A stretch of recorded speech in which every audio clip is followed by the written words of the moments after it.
அவன் வந்து துரோகின்றாரு யாரை பழனிசாமியை. அந்த துரோகியை விட்டு வச்சுருக்கீங்களே சார். கொடநாடு கேஸை விசாரிக்கவே இல்லையா சார். என்டிஏக்கு எனக்கு தனிப்பட்ட முறையில் அந்த தகராறு இல்லை. பழனிசாமி என்டிஏவில் சேர்ந்ததால் ஒத்துக்கொள்ள முடியாது. ஆகவே என்டிஏவை கம்ப்ளீட்டாக காலி பண்ணுறது தான் என்னுடைய எய்மாக இருக்கும். அதை தான் நான் பண்ணுவேன். என்ன வேணால் சொல்லிக்கலாம். சி டீமு டி டீமு இப்போ திடீர்னு விஜய் சொல்கிறாங்கல்ல அது மாதிரி.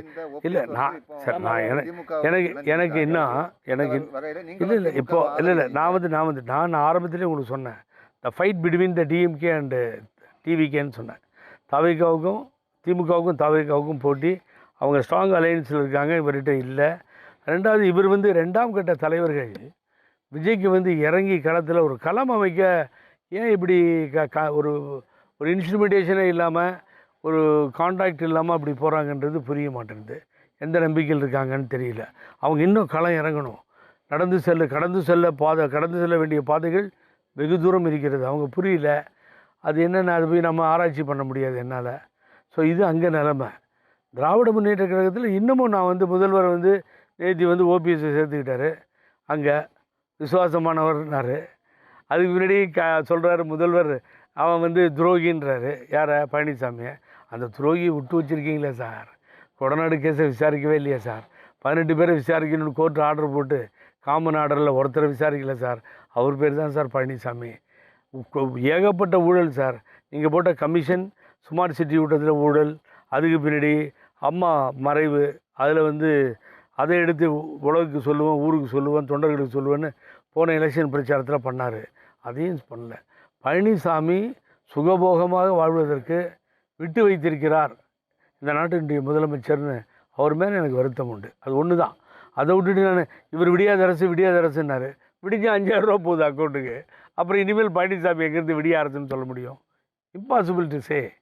அது செகண்ட் ஸ்ட்ரோக் வந்து ஏமாத்த முதுகில் குத்துறதுக்கு ரெடியாக இருந்தார் இவர். யார் நீங்கள் ஞாபகம் வச்சுக்கோங்க. யார் முதுகில் யாரும் கிடைக்கல. இப்போ எடப்பாடி பழனிசாமிக்கு பிரேமலதா விஜயகாந்தினுடைய மனைவி அன்னியார் அவங்க வந்து தலைவராக இருக்க அந்த தேமுதிகவுக்கு முதுகில் குத்த தயாராக இருந்தார். ஆனால் ஈஷா ஃபங்க்ஷனுக்கு போனாரா ஃபவுண்டேஷன் அந்த ஃபங்க்ஷன். அப்போ வேலுமணியே சொல்லி கொடுத்து அனுப்பிச்சிட்டாரான். நான் கேள்விப்பட்டேன்.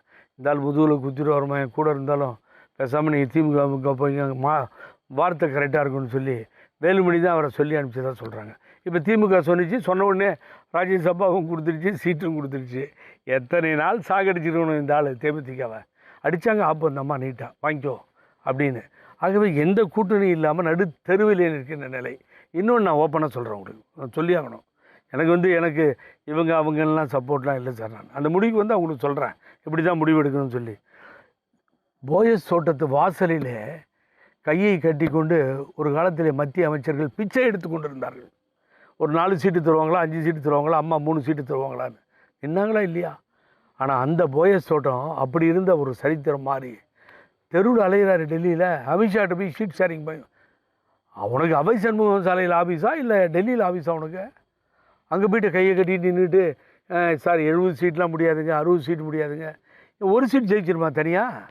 பிஜேபி தெரியாமல் கேட்குறேன். இதோ கன்னியாகுமரி கொஞ்சம் ஓட்டு வந்தது, ஃபைட்டு வந்ததெல்லாம் கரெக்டு தான். இன்றைக்கி ஒரு சீட்டு ஜெயிக்க முடியுமா பிஜேபியில் தனியாக நின்று? கவுன்சிலருக்கே வரங்க முடியுமா?